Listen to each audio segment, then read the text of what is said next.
I am going to be speaking today about climate change, water security, and adaptation, and the notion of can technology save you? The reason why I wanted to pick this topic to speak about is because it's near and dear to my heart.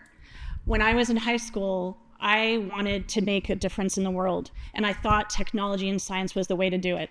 And I listened to my parents. My mom wanted a doctor, my dad wanted an engineer, and I said, okay, public health engineering it is, and that's what I went into. And I have a degree in engineering and environmental engineering and a degree in chemical engineering from MIT. I went to UCLA, and then I came up to Canada to study environmental engineering at one of the most renowned environmental engineering schools in the world, the University of Waterloo. So I want to tell you a little bit about myself. I told you about my high school experiences. The one other part I will add to those high school experiences is that I was interested in everything. The Discovery Channel just started then. I know that dates me, but I was like, wow, this is cool, that is cool. I had no idea what I wanted to study other than I knew I was going to listen to my parents' advice. I also interpreted everything for them. I'm a non-native English speaker, and I went through the whole process of repeating things, explaining things, and that taught me that words matter and explanations matter. And so for what it's worth, my opinion in high school is if you speak more than one language, and especially if you're a non-native English speaker, it actually gives you a leg up with respect to breaking down questions and understanding problems. And my question was always why? And so I went into university thinking, I'm gonna make a technology and make the world better. And I got into water. And that is because when I was growing up, I heard about cancer clusters, and I heard about how so integral to life our water supply was. And so I was trained as a traditional engineer up in the left, building technology to clean water. And I started to get frustrated because I didn't feel like it was making a difference. Why are there places that have boil water advisories? Why are small communities unable to have safe water? It's not the technology. And so what I started to learn is we have to really better understand, where does water come from? Why is this not working? And so let's break it down a bit. Why is water important? Did you know that safe drinking water literally changed 4 of the major causes of death from 1900 to 2000? The global pandemic reminded us of that because it was about infectious disease. If you wash your hands, basic hygiene and sanitation protect public health so people don't die. This has had a greater impact than the sum total of all vaccinations. You can look here, this is 1909 cartoons where we have our technology, our chlorine, our water treatment plants that protect public health. So when somebody says, ooh, I can taste a little bit of chlorine in this, my answer is, you're welcome. And here's the other thing I learned. So why can't we implement this technology everywhere? You know, we can make safe drinking water anywhere. We can make it on the space station. And by the way, this is a schematic and the actual technology on the space station making safe drinking water. We recycle sweat, we recycle wastewater. If we can do this, why can't we do this in the Northwest Territories? Why can't we do this in rural, remote, and marginalized communities? It's not about the technology. So what is it about? Or is it about the technology? Can technology help? So the first thing to know about drinking water is this is not drinking water. There's a whole water treatment plan in between. And actually, there's this whole concept of a multi-barrier approach to safe water. So maybe this is why we're not getting it.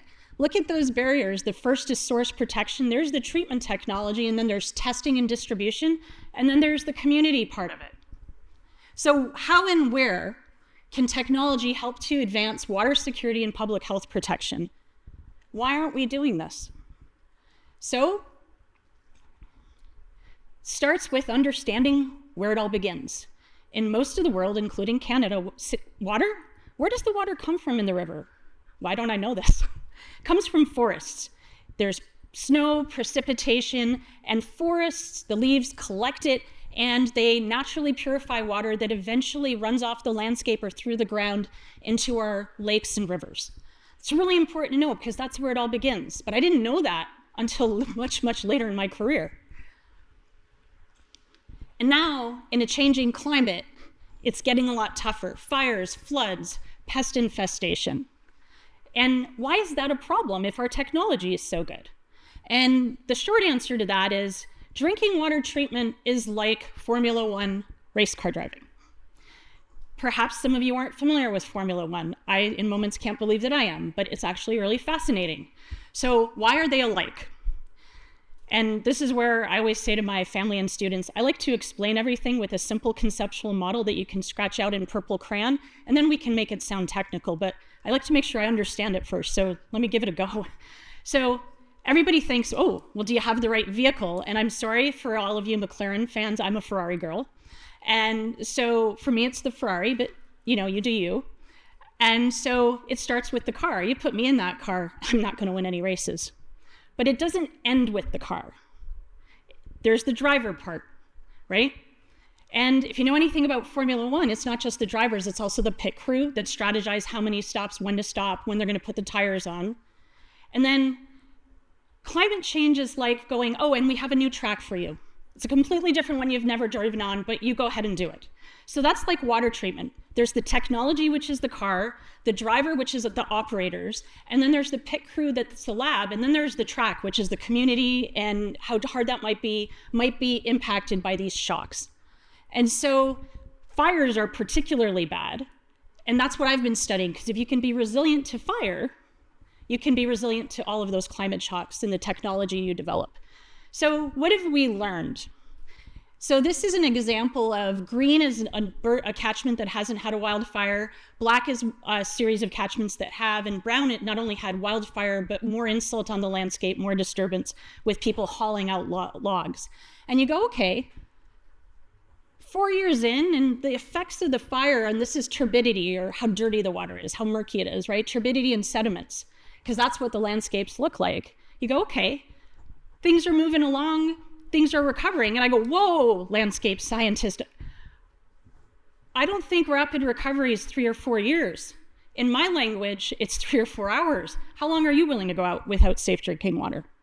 So we need to speak the same language. And a lot of us don't know that we're not speaking the same language. And that perhaps is part of the why we have disconnects. Language is important. Understanding is important. As is science, because by the way, those first 4 years were dry years. When the rains came, this is in southern Alberta. Look, the impacts of the fire are still there. There's a legacy of these impacts. So you have to make sure you really understand the problem and you don't jump to conclusions. And that's perhaps why we're not fully getting it. There's also micro-scale processes. There's these big landscape scale processes, but there's the organisms and the chemistry and the complex interactions that affect water quality, that affect public health, and how hard it is to treat that water. And there's the recognition that fires happen at large scales. 100,000 square kilometer watershed might have a 5,000 square kilometer fire. Fire can be 100 kilometers upstream and affect you downstream because a small fraction of the landscape can be a hot spot and can affect you downstream and you won't even know it. Smoke from the fires that we've all experienced can affect our water supplies even though the fires are out in Alberta, and that's been shown. So all this material can come down, and if you don't know where those hot spots are, you won't know what's happening in your system. So scale matters. So when we start to think about technology, this is about what we need to know. Because historically, I've just turned it sideways now, we have focused on the treatment technology and the ability to measure chemicals, contaminants, waterborne pathogens, the paramount objective of drinking water treatment. We can measure these things and we need to keep getting better at that. But why are we having problems? Because we're not addressing the whole system. That source water piece, that landscape piece, the looking for the needle in a haystack, where's the technology to help you do that? Carbon is one of the biggest problems. It's hundreds of compounds. We don't even know their structure. How are we going to use AI to inform something if we don't even know how to measure it? Why are we having problems? Because we're not focusing our energy sufficiently in all the areas where we need to focus. I didn't know that until like the last 20 years of my life. This isn't something I learned in undergrad. I wish I'd learned it sooner. Never mind then getting to other aspects. So our old-fashioned ways of don't contaminate in my water supply, there's a fence around it. Gone are those days. In the 4-Water Network for climate change adaptation, we're saying we can't just have passive protection. We need to get engaged. We need active protection of these landscapes. And what that means is investing in infrastructure, green infrastructure, and nurturing it. A forest that is looked after is a forest that is recovering more quickly from fire and delivering safe water and cleaner water to our water treatment plants so we don't have as many challenges. It's especially rough when your community has 400 people in it and nobody's paying attention. We had a first in Canada. We have the first combination of a water treatment plant and an industrial forestry company joining together with our network, the 4Water Network, to purposefully develop policies to protect drinking water specifically. Not just water, but drinking water. Canada is a global leader in this area. And so that's not enough. We have to use a holistic approach. We're getting at that source water protection part, but I hate to say this to all the STEM types. You know, I told you about my undergrad degrees. I also have a minor in chemistry, or in American history. So for all the STEM types, without the social scientists, even the best technology is going to fail. So take your social sciences, learn to write and communicate, and learn about people. Because that next part is the community part. And it's kind of hard to advocate to somebody, why isn't this working? It's kind of hard to advocate to somebody. You need to think about climate change adaptation. We need to do something differently. And that somebody's going, I have to walk to work. I'm a single mom and I have to put food on the table, right? My dad worked 2 shifts in a factory so I could go to school, so I can stay home and study. It's hard to convince somebody like that they need to be doing more because they're already doing all they can. So your technology is not going to save you if you can't engage with people. And so for all of you, I implore you, the social science part matters. It's probably the most important part. And technology can be used to engage and improve that component. We're not doing remotely enough in that area. That's when we're going to get to safe drinking water. So water is life. No water, no coffee. No water, no life. It's all connected. Thank you so much, and I'm happy to connect. I love connecting on this topic because we can all make a difference. We just have to ask why and then how.